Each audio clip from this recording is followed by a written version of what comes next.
Good day, everybody, and welcome to another edition of the Military and Foreign Affairs Network. I am your host, the voice of reason. Today, we are continuing our ongoing coverage of the war between the Russian Federation and Ukraine. So while events continue in and around Bakhmut, we continue to see this Bakhmut noose tightening on Ukrainian forces.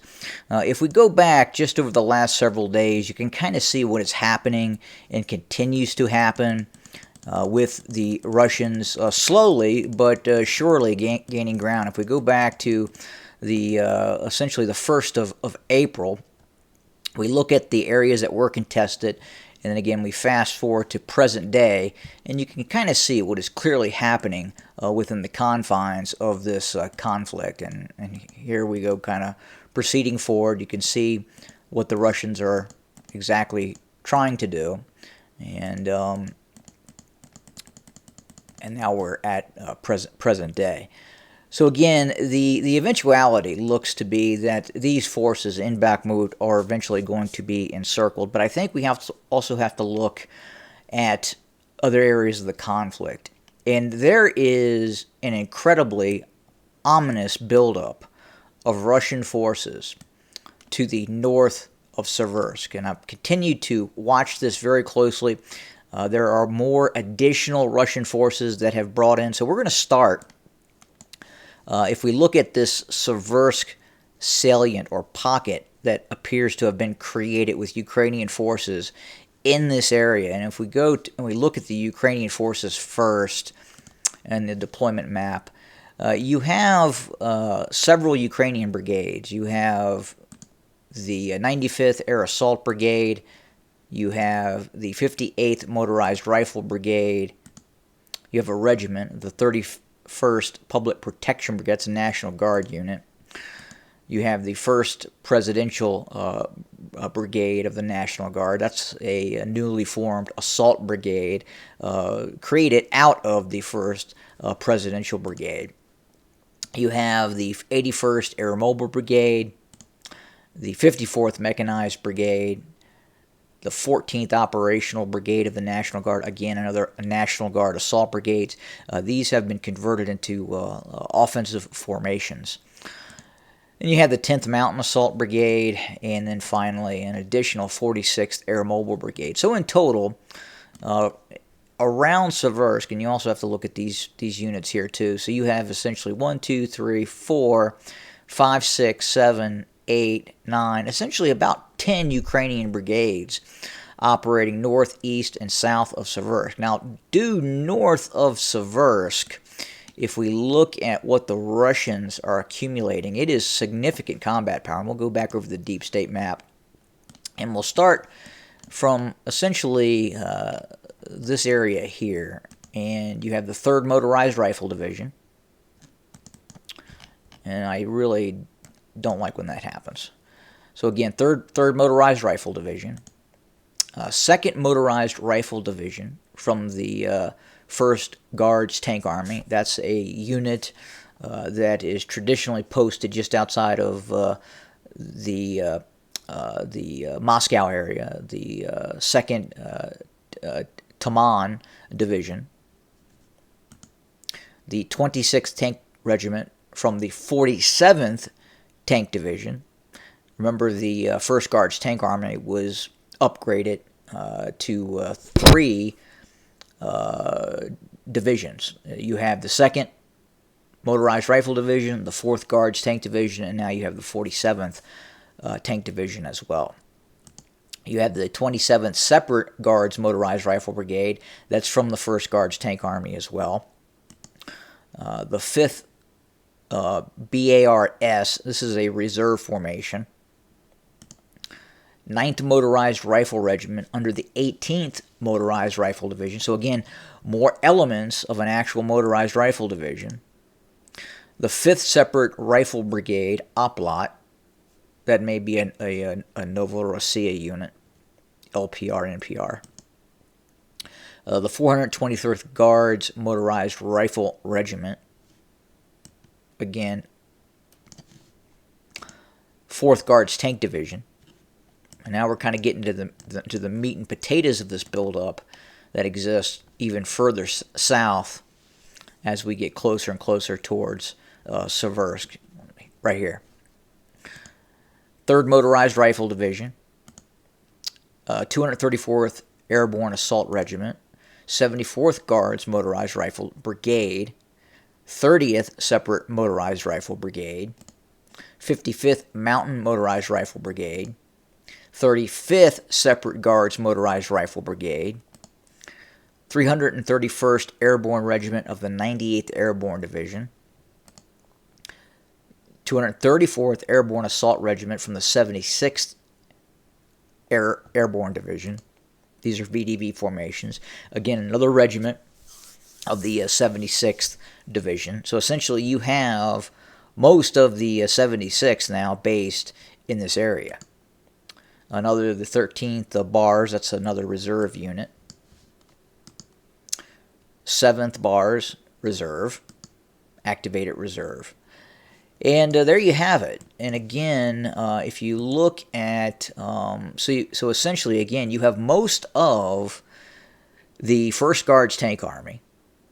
You have additional components from the 42nd Combined Arms Army. You have large components of the VDV. You, in all probability, having backing these forces up, very large elements of the Russian National Guard, Federal Guard Service. Spetsnaz units from the GRU. So, again, in all probability, we're probably looking at a force in this area that I would say at this point exceeds 50 to 60,000 Russian troops, with a very, very large force of tanks as well. Possibly around 800 tanks have been amassed in this area. So what are the Russians up to? Again, as I talked about yesterday, I don't believe we're going to see any kind of deep penetration maneuver operation by the Russians trying to get behind Sloviansk and Kramatorsk. Again, I think this is going to be directed in a wheeling arc south, and will move just east of Liman, and its goal will be this pocket here near Siversk.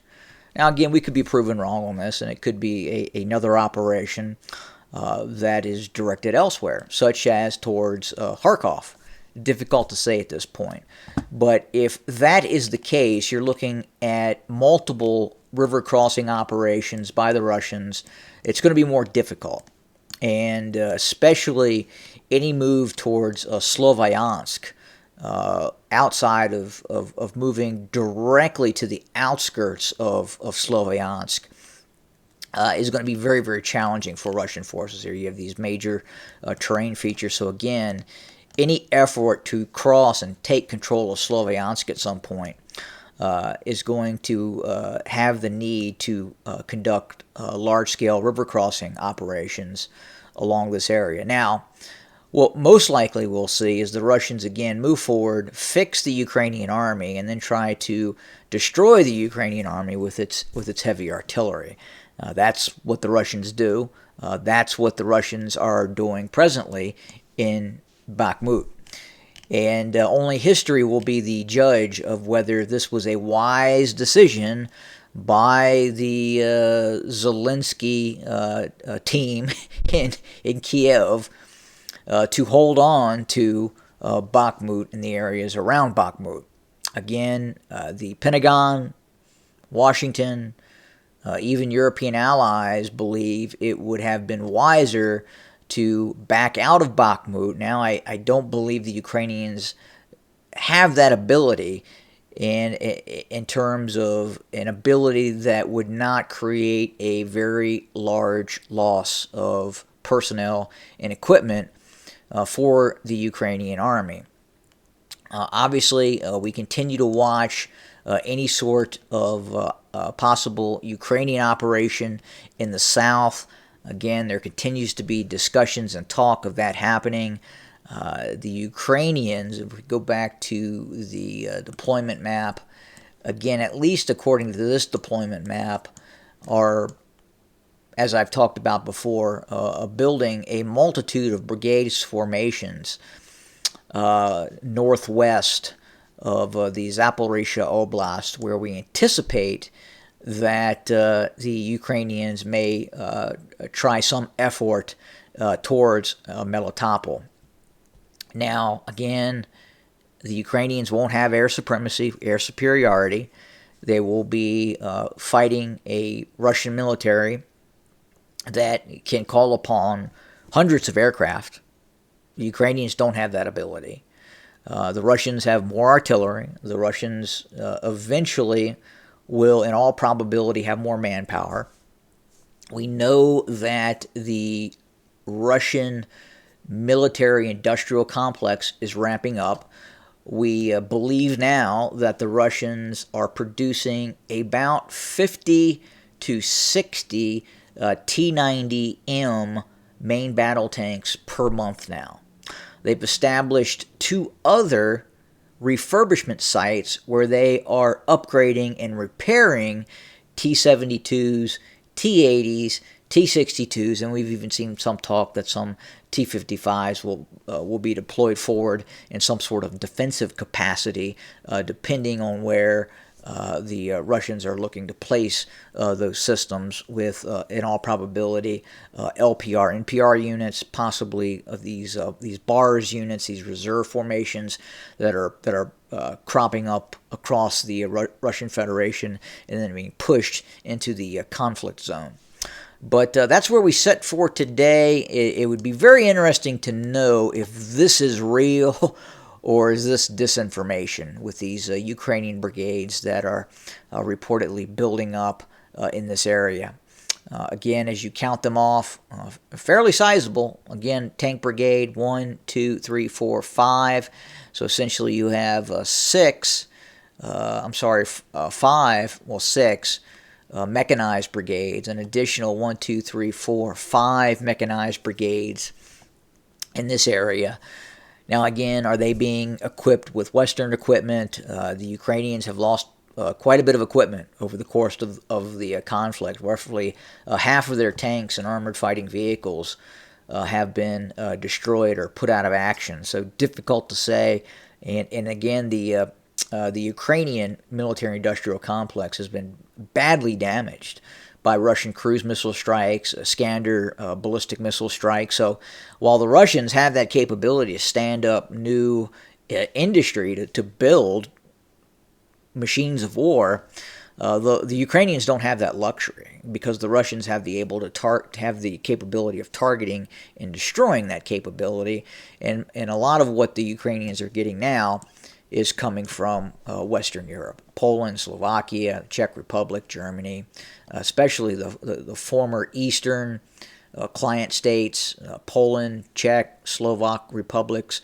All those states used and have stored Russian or Soviet-era equipment, which the Ukrainians still use in abundance, and a lot of that equipment has been handed over to the Ukrainians. And additionally, it looks like the Czech Republic is handing over about a dozen MiG-29s. We don't know the serviceability of those aircraft or if, in fact, those aircraft have been delivered yet. But again, the Ukrainian Air Force is not a big issue right now in terms of its capability. It's able to sortie just a few aircraft per day. And it may have the ability to launch some JDAM systems. But again, if you compare and contrast to the sorties of Russia and the Russian capability, the Russians have a vastly larger, more capable Air Force than the Ukrainians do. And again, therein lies the big problem for this possible Ukrainian counteroffensive is they're going to be doing this without any form of air cover, while at the same time, especially traveling over these vast open fields in southern Ukraine, they are going to be harried often by Russian Su-25s, Russian Su-24s, Heinz, Havocs, K-52s, what have you. So again, very challenging scenario if the Ukrainians do decide to launch some sort of large-scale offensive operation in the direction of the land corridor and Melitopol or other areas as well. So again, that's where we're kind of setting for today. Again, we'll continue to watch, we'll continue to observe, continue to report. Thank you for joining us. We'll have our next segment about the continued fighting that is taking place in Sudan as well. Stay tuned. Have a good day.